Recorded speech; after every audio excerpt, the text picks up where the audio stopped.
नमस्कार, मैं धीरेन्द्र और आप देख रहे हैं मिरर मीडिया। स्वागत है आपका जवाहर झारखंड में। एक नजर बढ़ते हैं अब तक की सुर्खियों पर।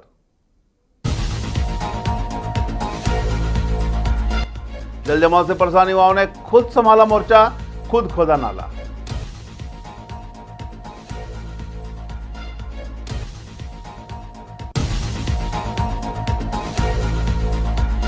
गोविंदपुर के अपना अस्पताल के पास हुए लूट मामले में पुलिस ने 4 अपराधियों को दबोचा। छापेमारी में बाइक, मोबाइल और कार बरामद।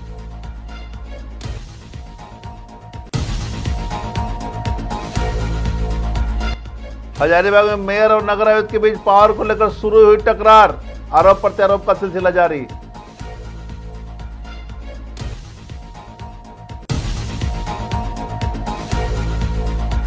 प्रेरणा महिला समिति ने मजदूरों के बीच किया पंसाला का विधिवत उद्घाटन।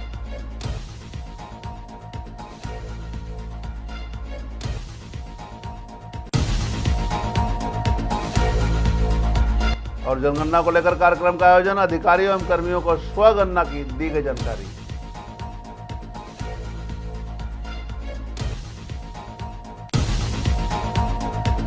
और अब खबरें विस्तार से।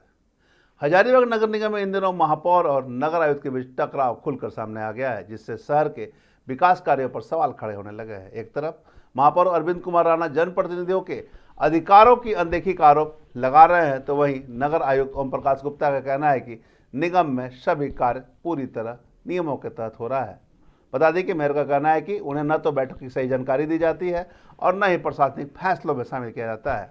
उन्होंने 25 अप्रैल की बैठक का जिक्र करते हुए कहा कि बैठक के दौरान नियमों की अनदेखी हुई है, जबकि नगर आयुक्त बीच में ही जिम्मेवारी सौंप कर निकल गए, जो पूरी तरह अनुचित है। उनका यह भी कहना है कि उनके कार्यालय कार्य को बुनियादी सुविधाएं तक प्रभावित की जा रही है, यहाँ तक कि उनका पियून भी हटा लिया गया। जबकि नगर आयुक्त ओम प्रकाश गुप्ता ने इन आरोपों को खारिज करते हुए कहा कि निगम में हर कार्य नियमानुसार हो रहा है। उन्होंने स्पष्ट किया कि मेयर को सभी फाइलों का निरीक्षण करने का अधिकार है और उन्हें जरूरी जानकारी भी उपलब्ध कराई जाती है। उन्होंने कहा कि अब तक 3 बोर्ड बैठक हो चुकी है और सभी प्रक्रिया नियम के अनुसार ही संचालित की गई है। इस पूरे विवाद ने नगर निगम की कार्यप्रणाली पर भी सवाल खड़े कर दिए हैं।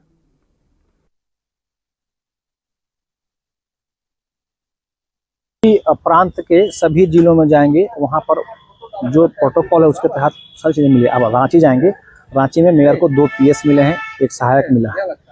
उनको गाड़ी है, डिप्टी मेयर को गाड़ी है, लेकिन हजारीबाग पहला होगा जहां पे गाड़ी नहीं दिया गया है। गाड़ी तो छोड़िए, मेरा कोई पीएस नहीं है, मेरा कोई सहायक नहीं है, मेरा ऑफिस में कोई कंप्यूटर ऑपरेटर नहीं है, मेरा ऑफिस में कोई प्यून नहीं है, मेरा ऑफिस में मेरा ड्राफ्टिंग कौन करता है ऐसा पता नहीं है। और हम 14 दिन पहले एक चिट्ठी हाथ से लिख के दिए थे कुछ नियम के विरुद्ध में, वो आज तक चिट्ठी टाइप नहीं हुआ है।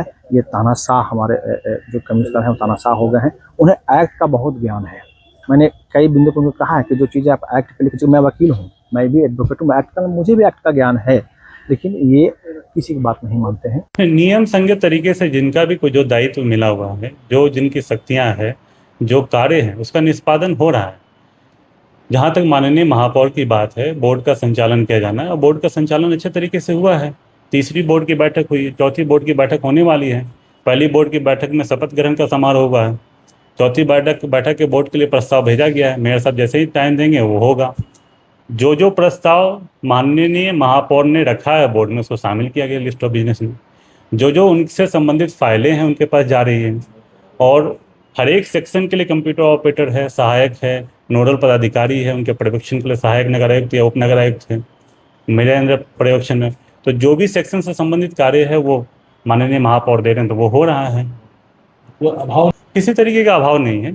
उनका कुछ निजी मंतव्य हो सकता है जिसमें मुझे प्रतिक्रिया देने की आवश्यकता। धनबाद की सक्रिय चाइल्ड लाइन और बाल कल्याण समिति की मुस्तैदी से एक 12 वर्षीय मासूम का बहिष्कार अंधकार में जाने से बच गया। 7 जनवरी को धनबाद रेलवे स्टेशन पर लवारिस हालत में मिले इस बच्चे की कहानी जब काउंसलिंग के जरिए सामने आई तो जांचकर्ताओं के भी होश उड़ गए। शुरुआती पूछताछ में बच्चा इतना डरा हुआ था कि वह अपना नाम पता बताने की स्थिति में नहीं था। CWC के सदस्य ममता अरोड़ा की देखरेख में हुई गहन काउंसलिंग और सोशल इन्वेस्टिगेशन रिपोर्ट से यह खुलासा हुआ कि बच्चा असम के बरपेट्टा जिले का रहने वाला है। जांच में सबसे चौंकाने वाला तथ्य यह आया कि जिस चाचा पर सुरक्षा की जिम्मेदारी थी, उसी ने चंद पैसों के लालच से मासूम को किसी अनजान व्यक्ति के हाथों भेज दिया। इस नरक से किसी तरह जान बचाकर भागते हुए बच्चा गुवाहाटी स्टेशन पहुंचा और वहां लंबे समय तक रहने के बाद भटकते हुए धनबाद आ गया। फिलहाल बच्चा धनबाद CWC की सुरक्षित निगरानी में है। ममता अरोड़ा ने बताया कि बच्चे की गृह जिले बरपेटा कि बाल कल्याण समिति से संपर्क साधा जा चुका है। सभी कानूनी और कागजी औपचारिकताएं पूरी कर ली गई है। अब बस असम के अधिकारियों के साथ समन्वय कर उसे सुरक्षित घर भेजने की तैयारी है।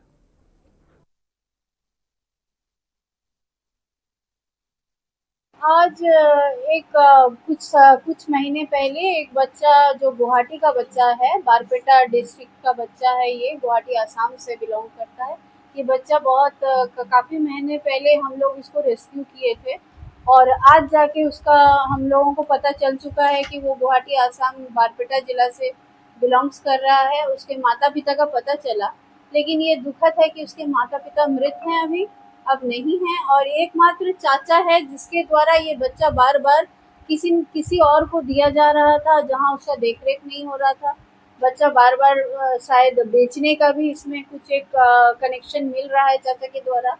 तो जब पता चल चुका है तब भी हम उसके चाचा को नहीं दे पाएंगे अब बच्चा, इसीलिए हमने इस बच्चे को उसके गृह जिला में जेजे एक्ट के अनुसार, सेक्शन 95 ऑफ जेजे एक्ट के अनुसार हमने इसके गृह जिला में बच्चे को ट्रांसफर करने का आदेश पारित किया है। इस आदेश को डीसीपीओ धनबाद द्वारा कार्यान्वयन कराया जाएगा और यहाँ से बच्चा एस्कॉर्ट के थ्रू डीसीपीओ टीम के किसी प्रतिनियुक्त किसी स्टाफ के थ्रू बच्चा जो है वो उसके गृह जिला बारपेटा सीडब्ल्यूसी के समक्ष प्रस्तुत कर दिया जाएगा और बाकी की जो भी कार्रवाई होगी बाल हित में, उसके रेस्टोरेशन, उसके पुनर्वास, उसके रिहेबिलिटेशन को लेके वो वहाँ का सीडब्ल्यूसी बहुत अच्छे से करेगा। ये हम लोग कम्युनिकेट कर चुके हैं। बच्चा कब मिला था मैम? बच्चा आज से 4-5 महीने पहले मिला था और जिसका हम लोगों ने, जब वो मिला था ये लगभग जनवरी के करीब मिला था, जनवरी 2026 में, और तभी हम लोगों ने इसके गृह जिला में SIR सोशल इन्वेस्टिगेशन रिपोर्ट करने भेज दिया गया था, जो आज मिल चुका है। अब ये बच्चे को अपना घर जरूर मिल जाएगा। भारत की जनगणना को लेकर 1 मई से 15 मई तक चल रहे स्वगणना अभियान के तहत देवघर स्थित सूचना भवन सभागार में एक महत्वपूर्ण कार्यक्रम का आयोजन किया गया। कार्यक्रम की अध्यक्षता उपायुक्त शशि प्रकाश सिंह ने की। कार्यक्रम के दौरान उपस्थित अधिकारियों एवं कर्मियों को स्वगणना प्रक्रिया की विस्तृत जानकारी दी गई। साथ ही स्वगणना पोर्टल पर लॉगिन करने, QR कोड स्कैन कर मोबाइल ऐप के माध्यम से डेटा दर्ज करने तथा पूरी प्रक्रिया को सफलतापूर्वक संचालित करने को लेकर आवश्यक निर्देश दिए गए। उपायुक्त ने कहा कि जनगणना देश के विकास की आधारभूत प्रक्रिया है, जिससे प्रत्येक नागरिक की भागीदारी अत्यंत महत्वपूर्ण है।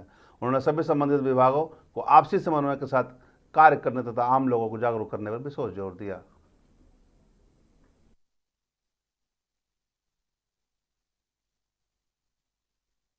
एक तारीख से जो है सेल्फ एन्यूमरेशन जो है सेंसस के तहत में चल रहा है।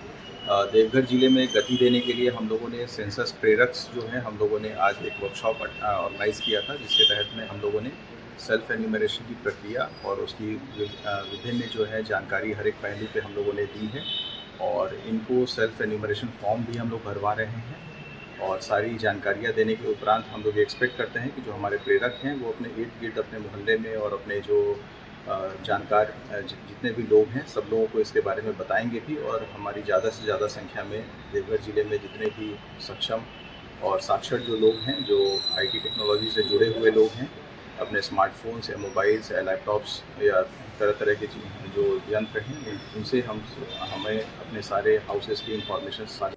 हजारीबाग के एक प्राइवेट नर्सिंग होम में कथित गलत उपचार के बाद 22 वर्षीय गर्भवती महिला की मौत का मामला सामने आया।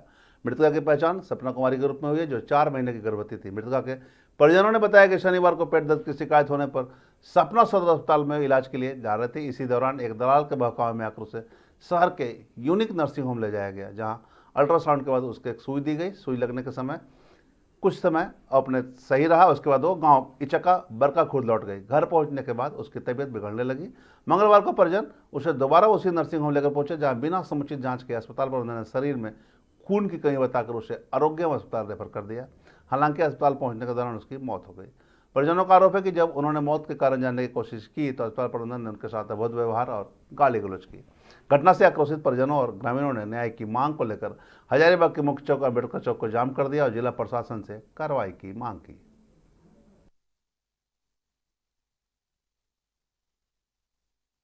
इसका नाम सपना कुमारी था।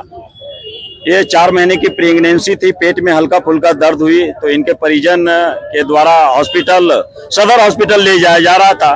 लेकिन किसी कोई दलाल बीच रास्ते में मिल गया और उसको सजेस्ट करके यूनिक हॉस्पिटल ले जाया गया। जहां इनका इलाज हुआ वहां कोई डॉक्टर नहीं थी, डॉक्टर ने इलाज की। इलाज करने के बाद 1 या 2 इंजेक्शन इसको दिया गया और वहां से इसको रिलीज कर दिया। इलाज करके वहां से रिलीज कर दिया गया।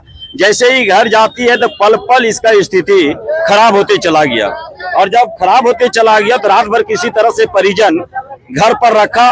सुबह जैसे हुई फिर परिजन उनको हॉस्पिटल लेकर के इनको हॉस्पिटल लेकर के लाया गया और जब हॉस्पिटल आया तो ये इसका सिर्फ बीपी का जांच हुआ। बीपी जांच करने के बाद तुरंत वहां के लोग, वहां के स्टाफ लोग कहे कि इनका ब्लड काफी कम हो गया है, इसलिए आरोग्यम हॉस्पिटल इसको ले जाइए। कौन से अस्पताल में पहले भर्ती? यूनिक हॉस्पिटल, यूनिक एक नर्सिंग होम है, हॉस्पिटल है पानी टंकी के बगल में, वहां ले जाया गया था। तो बीपी नाप करके बता दिया गया कि ब्लड कम है, जिसके कारण आप लोग इसको आप आरोग्यम हॉस्पिटल ले जाइए। और जैसे ही आरोग्यम हॉस्पिटल आए, अंदर भी नहीं गया, लोग देखा तो इनको मृत घोषित। जब जिम्मेवार सो जाते हैं तो समाज को खुद जागना पड़ता है। कुछ ऐसा ही नज़ारा गोड्डा जिले के मेहरमा प्रखंड अंतर्गत धनकुड़िया पंचायत के चौरा गांव में देखने को मिला, जहां बरसों से जल जमाव की मार झेल रहे ग्रामीणों को जब धैर्य जवाब दे गया तो गांव के युवाओं ने फावड़ा उठा लिया और खुद ही जल निकासी का रास्ता बना डाला। ग्रामीणों के अनुसार बरसात शुरू होते ही पूरा इलाका टापू में तब्दील हो जाता है। कीचड़ जमा पानी के कारण आवागमन पूरी तरह ठप हो जाता है। इस समस्या को लेकर ग्रामीणों ने कई बार स्थानीय जनप्रतिनिधियों और प्रशासनिक अधिकारियों को दरवाजा खटखटाया, लेकिन हर बार उन्हें केवल खोखले आश्वासन ही मिले। प्रशासन की लगातार अनदेखी से नाराज होकर मोहल्ले के युवाओं ने खुद कमान संभाली। युवाओं की टोली ने मिलकर करीब 30 फीट तक मिट्टी कर एक अस्थायी नाला तैयार किया। इस श्रमदान का नतीजा यह होगा सड़क पर जमा पानी निकल गया और ग्रामीणों को चलने फिरने के लिए रास्ता मिल सका। लेकिन इन जो रास्ते अपनाए गए युवाओं के द्वारा, ये उन तमाम जिम्मेवारों के लिए सबक है जो कुर्सी पर बैठे रहते हैं, लेकिन जमीनी हकीकत न उन्हें देखने की फुर्सत होती है न करने की। ऐसे में अधिकारियों को सजग होकर मूलभूत समस्याओं का सुधार करने की जरूरत है ताकि लोगों को राहत मिल सके। बीसीसीएल के बरौरा क्षेत्र की प्रेरणा महिला समिति द्वारा मुराईडी वर्कशॉप के पास मजदूरों के बीच पंचशाला का विधिवत उद्घाटन किया गया। समिति के अध्यक्ष सुलक्षणा सिंह, सचिव रीना चौहान और समिति के अन्य सदस्यों ने मजदूरों को चना, गुड़, थर्मस, ग्लास और गमछा प्रदान किया। समिति के अध्यक्ष सुलक्षणा सिंह ने कहा कि गर्मी को देखते हुए मुराईडी वर्कशॉप में कार्यरत चालक, ऑपरेटर और हेल्पर के बीच चना, गुड़, थर्मस, ग्लास और सूती गमछा प्रदान किया गया है। उन्होंने कहा कि समिति जरूरतमंद लोगों के बीच लोक कल्याणकारी कार्य करती है, साथ ही गरीब ग्रामीण महिलाओं के बीच सिलाई, कढ़ाई प्रशिक्षण शिविर, ब्यूटिशियन प्रशिक्षण आदि कोर्स कराकर स्वावलंबी बनाने का कार्य कर रही है।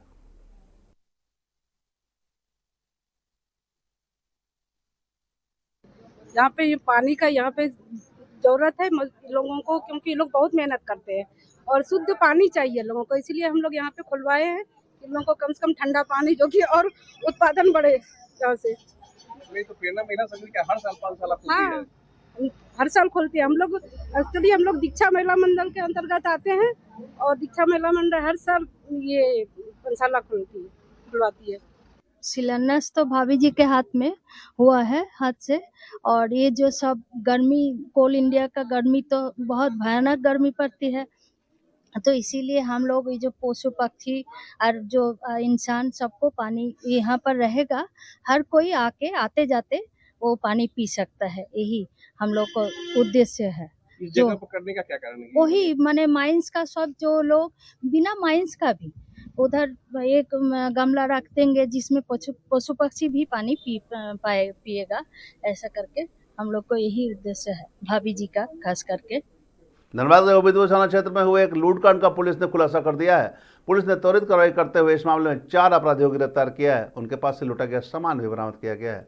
पूरे मामले में जानकारी देते हुए सिटी एसपी ऋतिक श्रीवास्तव ने बताया कि घटना 2 मई को हुई थी। इरफान अंसारी धनबाद से लैपटॉप लेकर अपने घर नारायणपुर जा रहे थे। गोविंदपुर के पास मुख्य सड़क पर दोपहर करीब 3:30 बजे 3 मोटरसाइकिल पर सवार 6 से 7 अपराधियों ने उन्हें रोक लिया। अपराधियों ने इरफान से साथ मारपीट कर उनकी मोटरसाइकिल, लैपटॉप, मोबाइल फोन तथा 22,000 रुपये लूट लिए। सूचना पर पुलिस द्वारा अपराधियों को पकड़ने के लिए अभियान चलाकर छापेमारी की गई और घटना में प्रयुक्त 3 मोटरसाइकिल, 1 कार लूटी गई। मोटरसाइकिल, लैपटॉप, मोबाइल फोन और नकद रुपए बरामद किए गए। गिरफ्तार किए गए अपराधियों में रजहन अंसारी फकीरडी का रहने वाला है, फरदीन अंसारी पुराना का रहने वाला है, राजू अंसारी गंगाटाड़ और जावेद अंसारी फकीरडी गोविंदपुर का निवासी है। बरामद सामानों में Hyundai i20 car, 3 motorcycle, 7 mobile phone और 25,000 रुपये नकद शामिल है। वहीं छापामारी दल में पुलिस निरीक्षक थाना प्रभारी सहित अन्य पुलिस पदाधिकारी और जवान शामिल थे।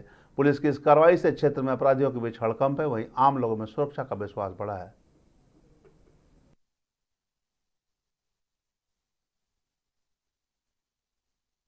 क्या कहते हैं 2 तारीख को जामताड़ा के एक पुरुष जिनके साथ क्या कहते हैं ये घटना घटी, तो वो लैपटॉप एवं कुछ काफी अन्य सामान क्या कहते खरीद के वापस जामताड़ा जा रहे थे। उसी दरमियान आपका अपना हॉस्पिटल गोविंद के पार कुछ लड़कों ने, जो 3 बाइक पे सवार थे, तकरीबन 6 से 7 की संख्या में ये लड़के थे, इन्होंने उनसे रोक के लूटपाट किया। इनके द्वारा खरीदे गए सामानों को छीन लिया गया और साथ ही साथ ये जो मोटरसाइकिल पे थे, मोटरसाइकिल को भी छीन लिया गया और इनके द्वारा बोला गया कि 4 तारीख तक हम लोगों को कुछ पैसा वगैरह का व्यवस्था करो, वरना जो भी हम लोग छीने वगैरह वो सब नहीं मिलेगा। फिर कल यानी कि 4 तारीख को इनके द्वारा क्या था कि पुलिस को सूचना दिया गया कि इस टाइप का वाकया हुआ है इनके साथ। उसी के दरमियान पुलिस के द्वारा छापामारी करते हुए जो चारों अभियुक्त पकड़ाए हुए हैं, इनके पास से जो चोरी की गई मोटरसाइकिल, चोरी किया गया लैपटॉप एवं चोरी किया गया जो मोबाइल था, वो सब बरामद किया गया है। साथ ही साथ घटना में प्रयुक्त जो तीनों मोटरसाइकिल है, तीनों मोटरसाइकिल को भी बरामद किया गया एवं अभियुक्तों के पास जो एक i20 गाड़ी थी उसको भी बरामद किया गया है। देखिए, चारों जो लड़के वो आपके गोविंदपुर के ही हैं। कुछ आपके, एक मुर्गाबनी का है आपका, एक आपका वही आसनमनी वगैरह का है, 4 लोग आपके, एक फकीरडी का है, तो 4 लोग आपके वहीं के ही हैं। देखिए, अभी तक जो हम लोग क्या निकाले हैं, अभी तक तो आपराधिक इतिहास नहीं आया है, लेकिन ये नशेड़ी किस्म के व्यक्ति हैं जो आदतन मतलब नशा वगैरह करने के वो हैं और इजी मनी के चक्कर में इनके द्वारा लूट और ये ऐसे टेक्निकली घटना तो डकैती की, इस घटना को अंजाम दिया गया था। तो इन्हें लगा कि ये जो लड़का है जो नारायणपुर जामताड़ा से आया है, ये हो सकता है साइबर अपराधी होगा। उसी के एवज में इनके द्वारा इस घटना को अंजाम दिया गया कि अगर इससे हम लोग छीना झपटी करेंगे या जो भी करेंगे तो उसके एवज में हम लोगों को काफी पैसे और ये सब मिलेंगे। धनबाद में मंगलवार को विधानसभा की प्राक्कलन समिति ने विभिन्न विभागों की कामकाज की समीक्षा की। धनबाद पहुंचे 4 सदस्यीय दल में मथुरा महतो, नगेंद्र महतो, सोमेश्वर और हेमलाल मुर्मू शामिल रहे। समिति ने कृषि, पशुपालन, स्वास्थ्य और उत्पाद विभागों का निरीक्षण किया। मीडिया से बात करते हुए हेमलाल मुर्मू ने कहा कि कई विभागों का काम संतोषजनक है, लेकिन निरीक्षण में अनुपस्थित अधिकारियों पर नाराजगी भी जताई। उन्होंने स्पष्ट किया कि रिपोर्ट विधानसभा को सौंपी जाएगी और गड़बड़ी मिलने पर कार्रवाई की जाएगी।